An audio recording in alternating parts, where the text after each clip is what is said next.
Mobil 1 The Grid gets underway today in Florida as we rev up for an American endurance classic.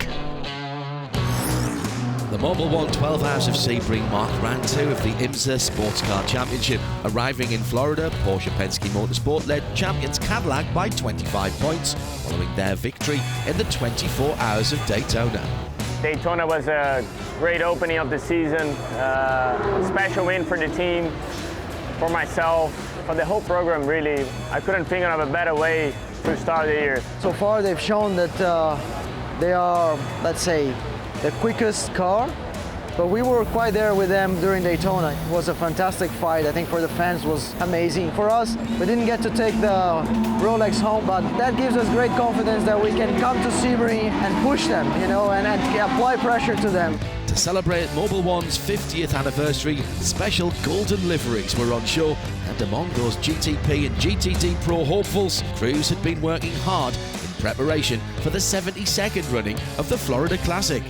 We had a couple of days testing here at Sebring back in November, and we've done the entire Daytona 24 hours, so we got a lot of laps under our belt, high-pressure pit stops, full stints in the race where you're battling people, sometimes going for an extra half a stint or something if there was a yellow flag mid-stint, and try and see how the tyres degrade in those scenarios. So I feel like we've got a pretty decent understanding of the car and how to make it work here. There's nowhere in the world harder on race cars than this place, so you need a lot of luck on your side for that to make sure the thing just survives for a start and make sure you don't get caught up on other people's trouble, but aside from that you have got to be fast.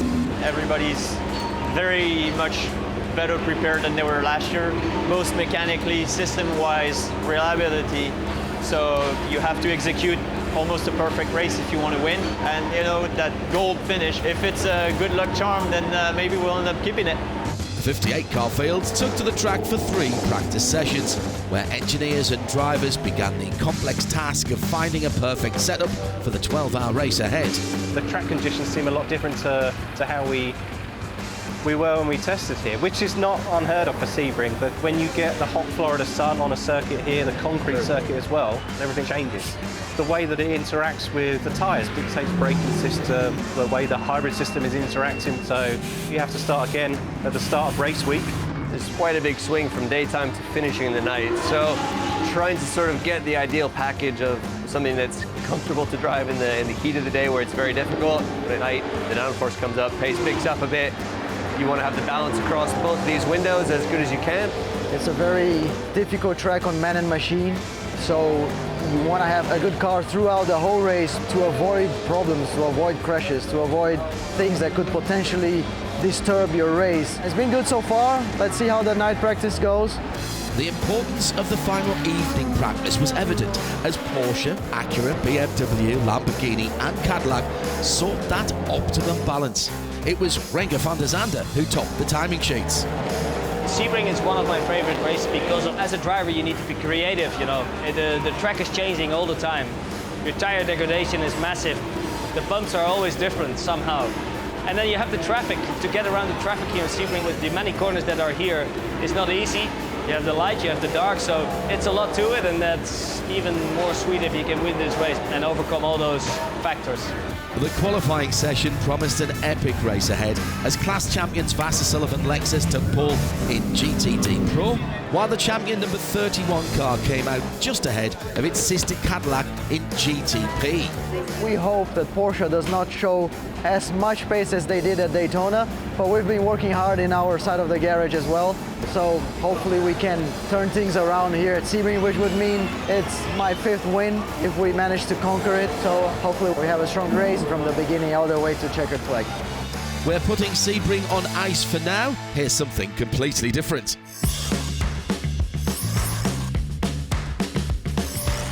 Aspen, Colorado played host to a motorsport festival in February with drivers from all forms of racing turning laps on the white stuff in spectacular machinery.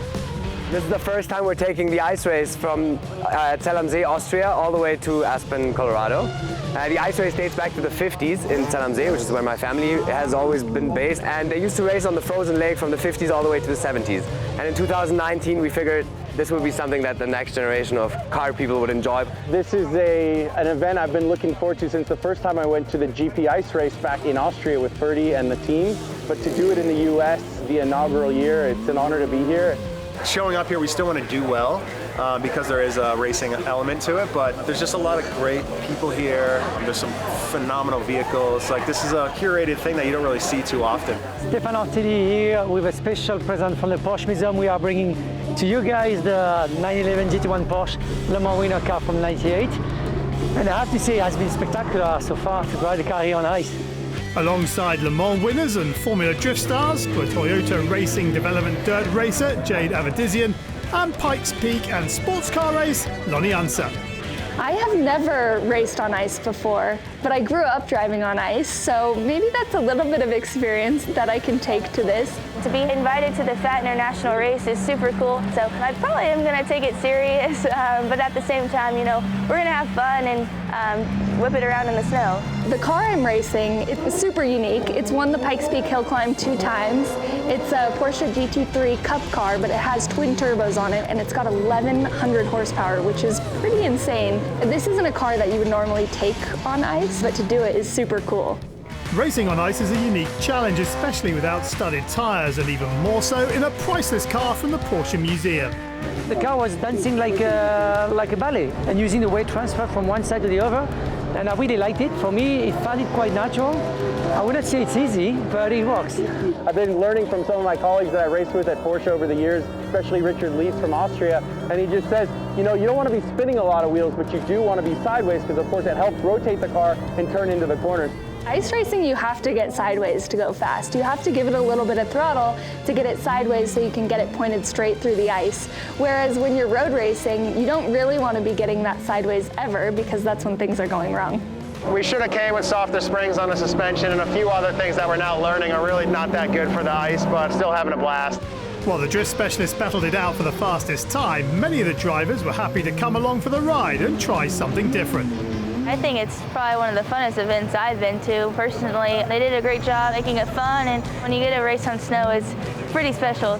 When Stefan Ortelli hopped in my passenger seat for me to give him a ride, I was stunned. I feel like the roles should have been reversed, but it was so much fun. We had AC/DC blasting, and he was honking the horn, and it was one of the coolest things of my entire life. Day 2 has just been a victory lap. There's been so much camaraderie and great energy, and then you add all these diverse cars, and there's so much different stuff here. I mean, there's probably 75 years of era of cars, front wheel, all wheel, rear wheel. It's been a delight, and the racing and the competing is like so secondary to just fun and just enthusiasm.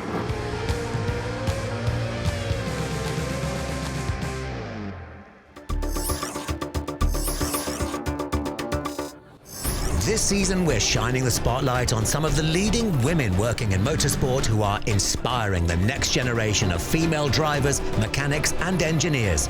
Sophie Adelfang is a powertrain specialist with Porsche Penske Motorsport, traveling to races like the 12 Hours of Sebring to help keep their 963s on the track.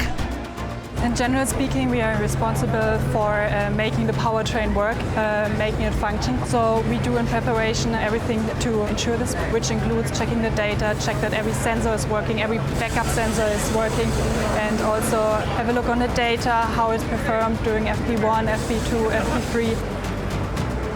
Since it's not a road car, you need to treat the car a bit differently. You need to get it up on temperature.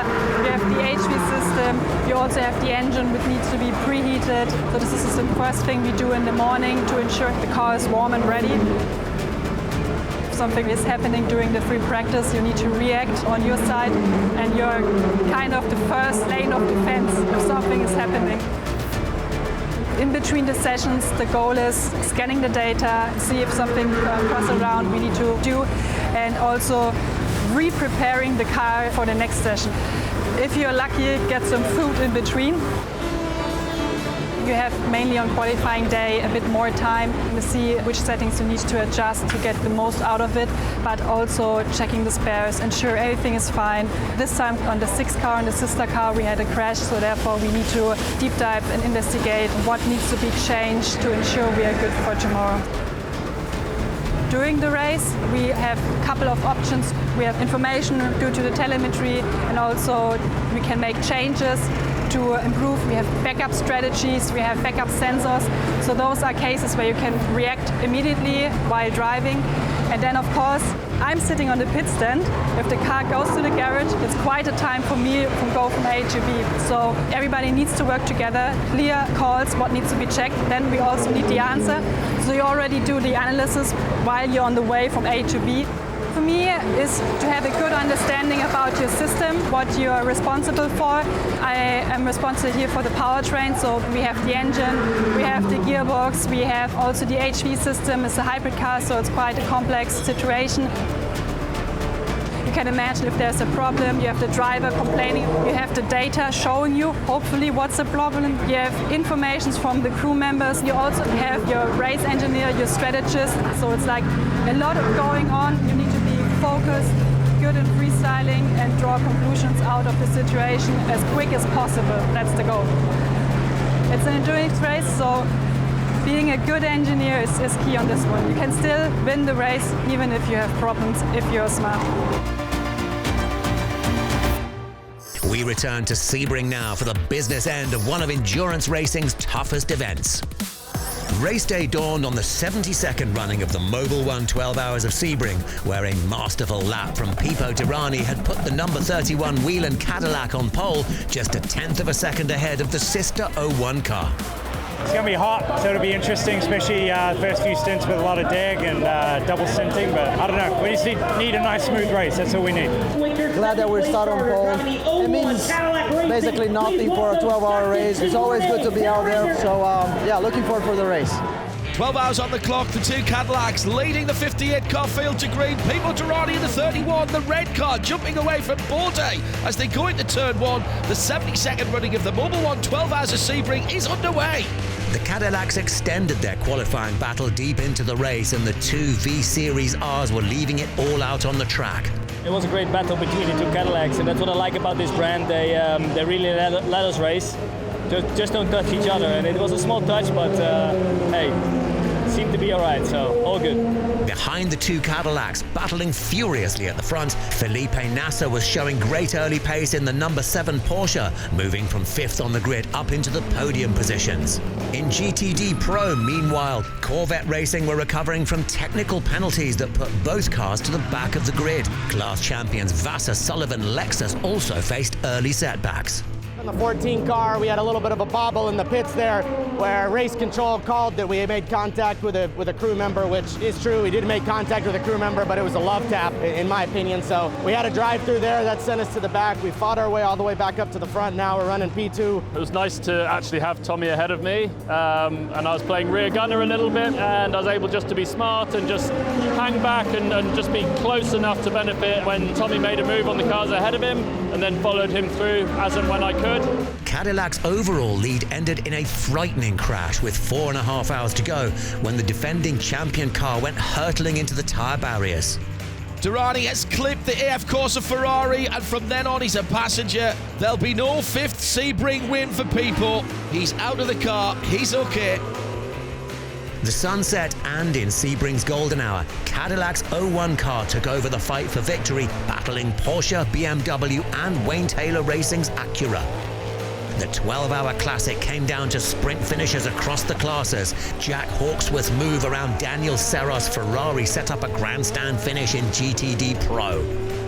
Excitement's one word to describe how I'm feeling with a few moments left of the Sebring 12 hours, but nervous is probably a lot better. Our Lexus RCF GT3 by Vassar Sullivan's flying. I'm not too worried about the situation. Jack's in the car now, and we're racing, we're having a good day, so just fingers crossed for the last hour and 5 minutes now. Behind the Lexus, Corvette's chances of class success would end prematurely, but for overall victory, Cadillac and Acura carried the fight to the finish.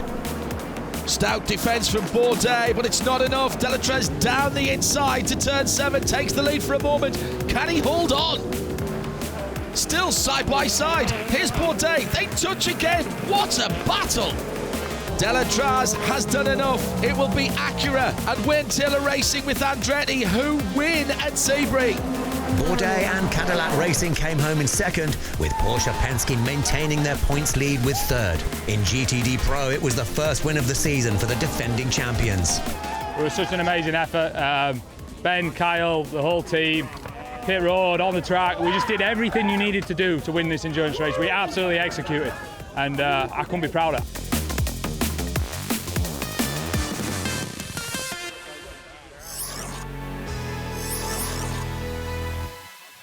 From the first laps turned at Silverstone in February, Max Verstappen was billed as favourite for a fourth consecutive F1 title. Despite a first DNF in 2 years in Australia, he leads the driver standings with 2 wins. Now the Dutchman heads to the Japanese Grand Prix, moved from September to an April slot for 2024. To be honest, I think it makes sense because when you look at the calendar, we're traveling to Melbourne and then Japanese Grand Prix, then Chinese Grand Prix, so you're already in Asia and it all makes sense to have it all together. It is very different but very beautiful to be in Japan, and every time that I'm there I really enjoy it. The people are always so nice to me there. Winning my second championship there was pretty special because of the partnership that we have with Honda. So then to win the constructors there as well the year after as a team was really enjoyable, but also I think the whole weekend as a whole, we were very competitive, and I think we did an amazing job in terms of finding the best performance in the car. And then to be able to celebrate the whole team winning the title there was really nice. I really enjoyed it, and of course from the Honda side, there are a lot of fans, of course, in Japan, so it's probably one of the highlights, on the calendar. Verstappen will be looking for a hat-trick on the Suzuka circuit, which first hosted F1 in 1987. It's been the permanent home of the Japanese Grand Prix since 2009, and its 18 turns offer a spectacular, fast-flowing ride. It's a great track. I mean, I always, enjoy going to Suzuka. The first sector with all the high-speed corners, especially in qualifying, the car really comes alive. So once you feel confident to push, to go through that first sector is really nice. But also just the whole fan support that we have there is absolutely fantastic. It would be very nice to try and win there again, like on any other track, but especially with the partnership that we have with Honda, to win at their home Grand Prix, it's always very nice.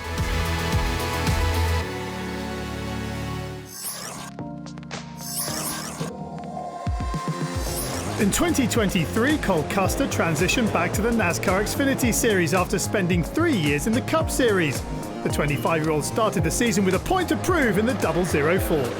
I think there were a lot of nerves going into Daytona just because it was the first race. It was a brand new group of people working together and just making sure everything went right. Nothing fell off the car, nothing went wrong. And honestly, it was a really solid race for us. We had speed, finished in the top 10. That kind of kicked off the year that, okay, we can make it happen. After Daytona, we had some rough races and we kind of had to go back to the drawing board of what we needed to do to fix it. I had been away from the Xfinity Series for a little while, so we just kind of had to refigure out how to win races.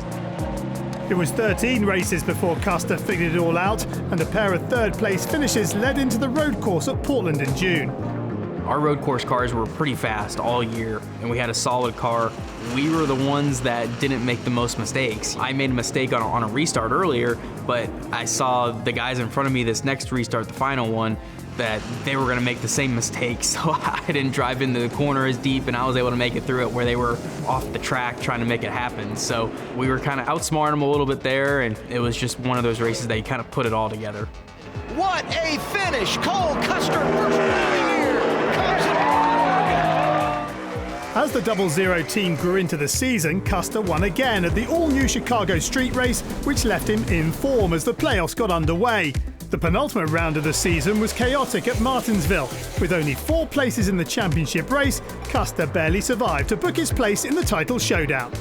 Martinsville was an all-out, most stressful race I've probably ever been a part of. You don't know what's going to happen. It was so crazy. We ended up going across the finish line backwards on fire, and it was just one of those races that a lot of it's out of your control there at the end because so many guys are getting so aggressive. It was just one of those races you don't ever want to be a part of again, for sure, but we were able to make it out unscathed. Cole Custer is going to advance, and Austin Hill will not. And so to the finale, one shot for glory of Phoenix. We kind of knew going in there, I think we were going to have a shot, but we knew it was going to be tough. But when we unloaded in practice, that was one of the best cars I've ever had at Phoenix, and we were able to just kind of carry that through the weekend. We had not the best qualifying effort, but we were able to just slowly but steadily get our way to the front. But that final restart was pretty hectic too, but we were able to make it happen. Custer was at the head of the field for a 2-lap restart with the championship on the line.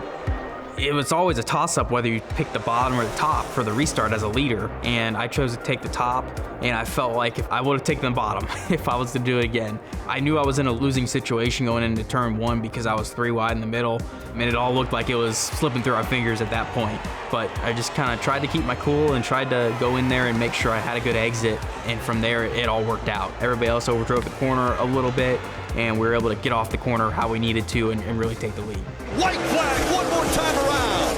Custer pulling away. It was pretty unbelievable. You know, that's something you work at for your whole life and your whole career. To have that happen was pretty surreal, and you know, to finally cross the finish line as a champion, it's something that they can't take away from you, and it's something that you can carry with you the rest of your life. Custer proving he deserves to be a part of NASCAR's elite. Today, Cole Custer is an Xfinity Series champion.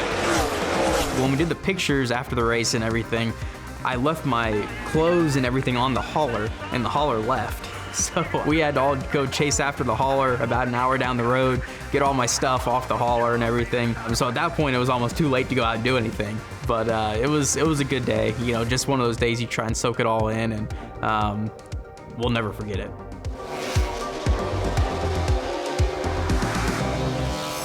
Next time, we go drag racing at the Gator Nationals and look ahead to the Monaco Grand Prix. See you then on Mobil One The Grid.